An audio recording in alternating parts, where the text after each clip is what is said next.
in Lawrence right across the Dunkin' Donuts drive-thru. And that was nothing. I mean, you know, hey, there's going to be more out there through Lawrence and Lowell. And up to Nashville, we haven't really had a whole lot of wind up in southern New Hampshire.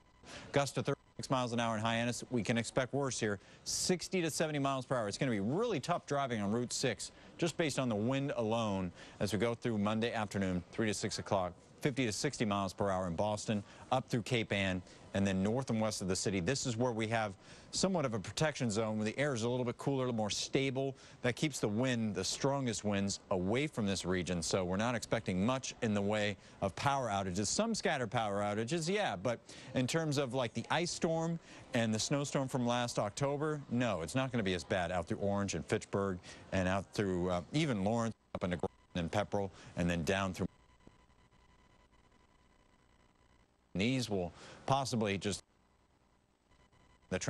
those might come off the telephone and wind to 6 miles an hour. So that's what we're contending with. And Route 24, Brockton is through the South Shore, Duxbury, Marshfield.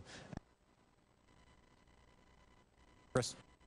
Pete, of course, with those strong winds, we are concerned about coastal flooding, and you're taking a live look now. I believe that's down in Kill Devil Hill in North Carolina. You can see some of those waves almost to the top of that pier right there. We're expecting this to continue to pick up, and we are concerned about coastal flooding near the time of we begin to see some splash over coming over some of the seawalls and creating issues out there right on our roads. And you can see major flooding in Westport.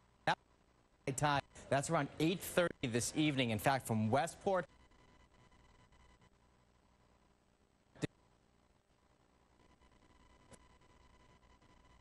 Rhode Island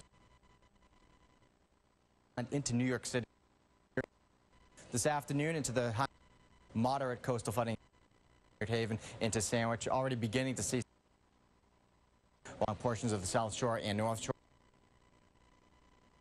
Erosion from Chatham East. Now Chatham South is a different story, but Nantucket East and Nantucket Harbor right around 12:30ish is high tide out in that area, likely seeing major as well across the national sea. It is expected to be Newburyport to Gloucester area. The midnight high tide might see some minor flooding with that 2.5-foot surge. But really what we've been noticing and what we will watch is that noontime high tide anywhere from 11 o'clock to noon in and around Revere and Winthrop. You combine a 3 to a 3.3-foot surge and cresting and building waves 10 to 14 foot, we could see some major flooding. That is also going to be the case with the pounding waves and the rising surge in and around the Scituate area. That happens right around noon. Not forgetting the Cape whatsoever. Noontime, looking for some huge waves developing and building in and around the Chatham area. The surge is closing in on 4 feet. If that happens, if that verifies, we could see some major flooding. And noticing some areas have already flooded in and around the south coast. That happened at 8 a.m. The next high tide that we are waiting is in and around 8 o'clock tonight, is a different time set. That happens between, say, 7:45 and about 30 in and around places like Marion and Westport, all the way up through Providence. Bianca, Randy, to you. All right, David, thank you. And speaking of Marion and Westport and Mattapoisett, we're getting in a photo here, and some of you local photos we're going to share. This is, well, this is the 5th hole at the Mattapoisett Golf Course. Not going to happen today, No folks. golf. No golf, and the road there also flooded out there. And 4 in Cambridge, because this tree came down on a car there and made quite the mess. This is just an example of the isolated random episodes of trees coming down and some utility lines coming down throughout the area.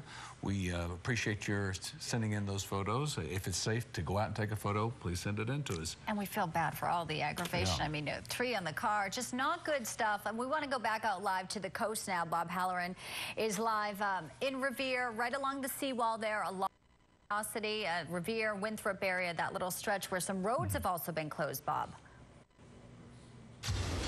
You're right, Bianca. It's been very interesting so far this morning that the wind and the waves have begun to grow in intensity, and instead of seeing fewer and fewer people, we're seeing more and more people come out to check this out. I'm about 200, 250 yards away from where the water and the waves are pounding the seawall at its most severe, and a lot of people have ventured that far down, and other people have kind of stayed a little bit further away down this seawall, and there is some concern that at some point when the water starts to come over the wall even more so, that the roads will be closed here.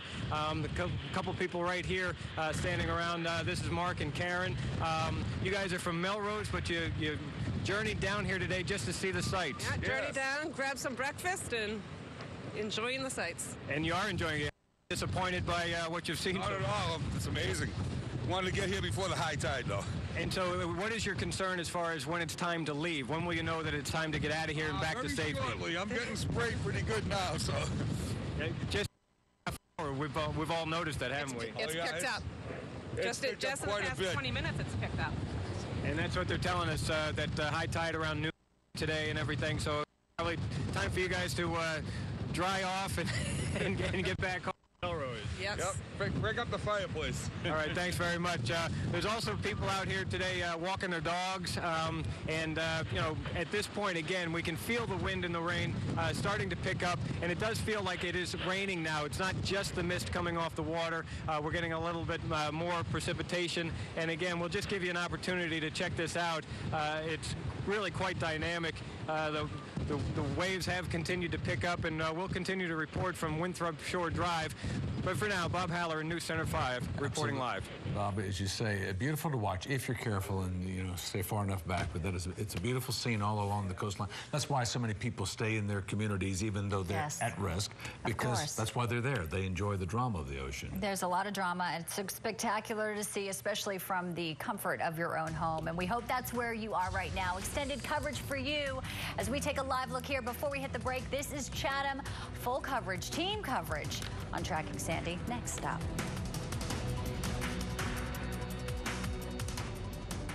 Which side of the law are you on? If you've ever wanted to help make a positive difference in the lives of